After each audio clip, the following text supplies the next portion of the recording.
So yes -88y plus 7y is equal to ये बनेगा -81y और y इज इक्वल टू आ जाएगा 81 डिवाइड बाय -81। तो y की वैल्यू आई आपके पास -1। इस y की वैल्यू -1 को आप पुट कर सकते हैं यहाँ पर।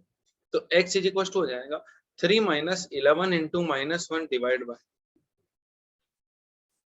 ये आएगा 3 - 11 डिवाइड बाय 7। तो 7 - 7 गए तो ये हो जाएगा आपके पास 3 - 11 दैट इज सॉरी माइनस और माइनस ये हो जाएगा माइनस का 11 और माइनस का 11 प्लस। तो ये 14 डिवाइड बाय 7 और y इज इक्वल टू आपके पास आएगी वैल्यू 2। ठीक है, सो y की वैल्यू आपके पास हो गई 2 और सॉरी x की वैल्यू हो गई 2 और y की वैल्यू आपके पास ऑलरेडी अपन फाइंड आउट कर चुके हैं -1। No I think it is clear to all of you.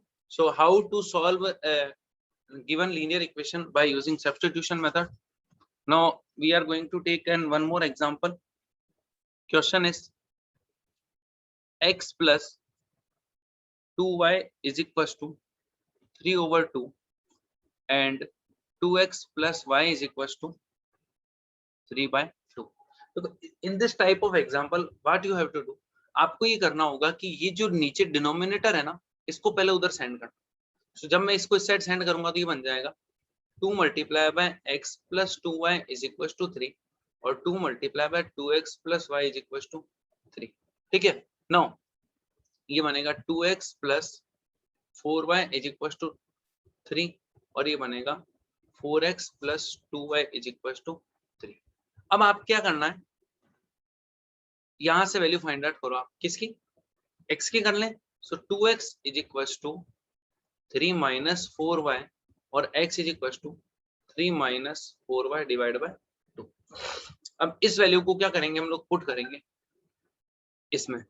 ठीक है, so 3 minus 4y divide by 2 plus 2y is equal to 3। तो ये क्या देखो कैंसिल आउट हो रहा है, 2 1 जा 2, 2 2 जा 4, मल्टीप्लाई करो 2 3 जा 6 माइनस ये क्या है 4y है, 2 4 जा 8y plus 2y is equal to 3।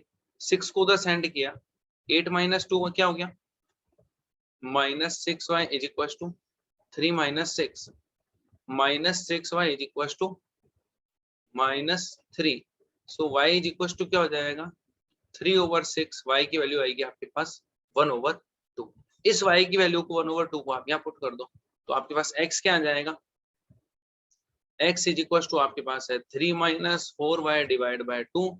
So put there value of y 3 minus 4 multiply by 1/2 divide by 2, 2 1 जा 2, 2 2 जा 4, तो 3 minus 2 divide by 2। x is equal to क्या है 1/2।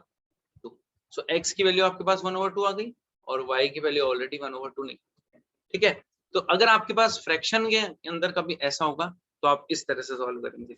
नो देखो ये तो फ्रैक्शन था हमारा कांस्टेंट टर्म के अंदर, अगर आपका जो फ्रैक्शन है वो कुछ ऐसा आ जाए, देखो जैसे फॉर एग्जांपल अगर क्वेश्चन आपके पास आ रहा है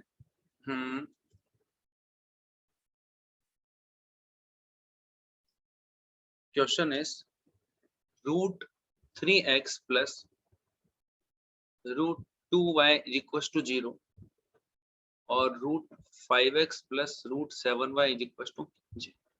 ठीक है, तो यहाँ पर कैसे करेंगे, पहले इस x की वैल्यू निकाल लें यहाँ से। सो x इज इक्वल टू हो जाएगा -√2y डिवाइड बाय √3। ठीक है, और इसको पुट कर दीजिए इसमें। सो √5 माइनस √2y डिवाइड बाय √3, ये x की जगह पुट करा plus √7y is equal to 0। तो ये क्या हो जाएगा देखो -5 2 जा √10y is upon √3 plus √7y is equal to 0। अब हम क्या कर रहे हैं, देखो मैं क्या कर रहा हूँ इस √7y को इधर सेंड कर देता हूँ, तो -√10y divide by √3 is equal to -√7y। देखो y से तो यहाँ क्या आ रहा है, अब देखो ऐसे यहाँ क्रॉस मल्टीप्लाई करें अपन, क्रॉस मल्टीप्लाई करते हैं तो क्रॉस मल्टीप्लाई करने के बाद आपका आंसर जो आएगा ना वो 99% ऐसे केस के अंदर जब रूट के अंदर आपकी इक्वेशंस गिवन होगी तो 99% आपका जो आंसर रहेगा वो always x is equal to 0 और y इज इक्वल टू क्या रहेगा, 0 रहेगा। ये चीज ध्यान रख लेना। एक ये ट्रिक है इसके अंदर कि इस तरह के अगर कोई क्वेश्चन आते हैं जब दोनों रूट होते हैं यहाँ पर, है ना, और साइड में इज इक्वल टू अगर 0 है तो 100% आपका जो आंसर रहेगा वो x इज इक्वल टू 0 और y इज इक्वल टू 0 रहेगा। शायद मैंने इसमें कहीं मिस्टेक कर दी, -√2y अपॉन √3 ये यहाँ मैंने पुट किया तो 5 2 जा 10, ओके। और अब अगर मैं यहाँ एलसीएम लेता हूँ, यस, देखो अब क्या करना पड़ेगा हमारे को, यहाँ पे इसके बाद जो आपकी टर्म आएगी थोड़ा सा चेंज आएगी। अगर मैंने यहाँ एलसीएम लिया तो एलसीएम क्या आया, √3, तो ये रहा -√10y plus √21y is equal to 0। Cross multiply करेंगे तो √10y plus √21y is equal to 0 हो जाएगा। अगर मैं यहाँ से y को कॉमन ले लेता हूँ तो ये अंदर आएगा -√10 प्लस √21 इज इक्वल टू 0 और इसको क्रॉस मल्टीप्लाई से करा तो y इज इक्वल टू हमारे पास 0 आ गया। मैंने बताया ना, अगर आपकी राइट हैंड साइड के अंदर कांस्टेंट टर्म 0 है तो रूट वाले क्वेश्चन में x और y दोनों की वैल्यू आपकी क्या बनेगी, 0 बनेगी। Now if anyone have any doubt in substitution method then you can ask.